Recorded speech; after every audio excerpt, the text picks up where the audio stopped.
Well, you know, I've only had 2 cleansing reactions in the 903 days I've done this. And it happened on my 3rd juice feast. I was out of town.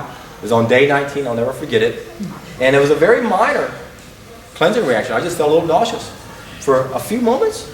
And then I had a huge movement. I had 24 ounces of stuff come out of me. 5 minutes later, I felt the same sensation and had exactly 24 more ounces. How do I know? Because I took my scale with me. Oh my God, I kept doing that. And what came out of me during those times, I wish I was at home when I had this happen, because I would have poured that into another bucket. And I would have counted how many things I saw come out of me. I had about 80 diverticulas. Can we see? I had about 80 diverticulas come out of me. A diverticula is those little herniated blowouts that we get because we're eating food that doesn't have any fiber. And that's what causes diverticulitis diverticulosis. And the medical experts say everybody over 50 or 40 or whatever it is nowadays has this in them. I had about 80. I estimated how many I saw come out of me in just those 2 movements alone. I had about 80 of them. I'm still not sure what that is. What is it? Well, it's a herniated blowout on the side of the colon wall. Imagine putting too much air in a tire and it blows a bubble out to the side. Okay, but then what comes out? What came out was the fecal matter that went into that bubble. So it's sort of like formed like in a little bowl? It was like a piece of a puzzle coming out of me. That's why I knew what it was. Because I saw pictures of what it looks like on the diagram. You got the colon, you got the little, like this is my colon, you got a little blowout off to the side of the wall. Well, that little thing that was inside there was old fecal matter. And when so it was like, I knew what it was. It was like a piece of the puzzle coming out of me.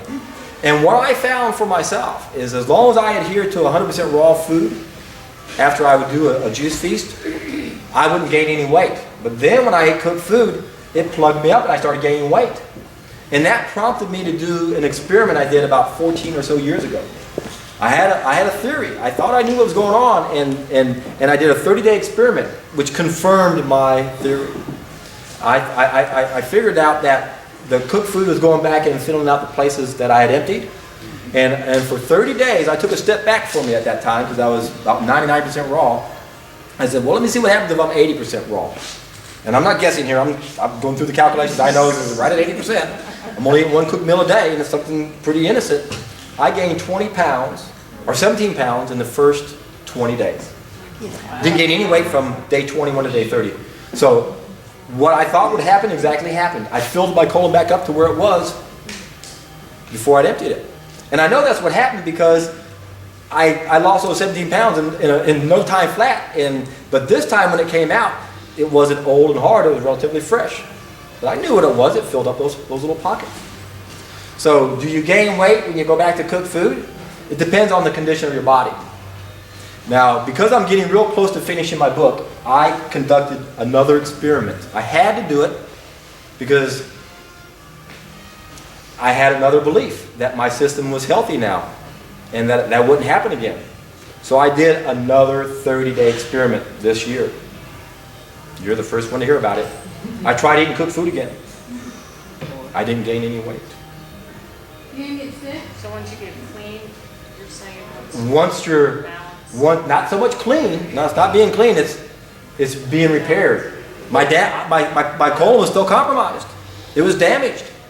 If we could take our colons out of our body and set it side by side to what a healthy colon is supposed to look like, it wouldn't even look like the same organ. It'd be twisted and bent out of shape. It doesn't even resemble what it's supposed to look like. It's not like you took a carburetor out of an old car and it still looks like the new carburetor. So we damage our system, and it takes a while for them to go back to where they need to be. This was a big motivator for me in the beginning to not eat cooked food, because every time I ate it, it plugged me up. But now I know that it doesn't always happen to everybody. It all depends on the type of damage you sustained. So this whole you ate the cooked food thing, Yeah. how did that go? Like, how are you now? Like, are you having cravings? No, not at all. Not at all. It was something I didn't want to do, but I knew I had to. As a scientist, I can't tell people what I've done to myself and then and not have it apply anymore. Is that a cooked vegan? Oh yeah. I did have animal flesh. Yes, yes.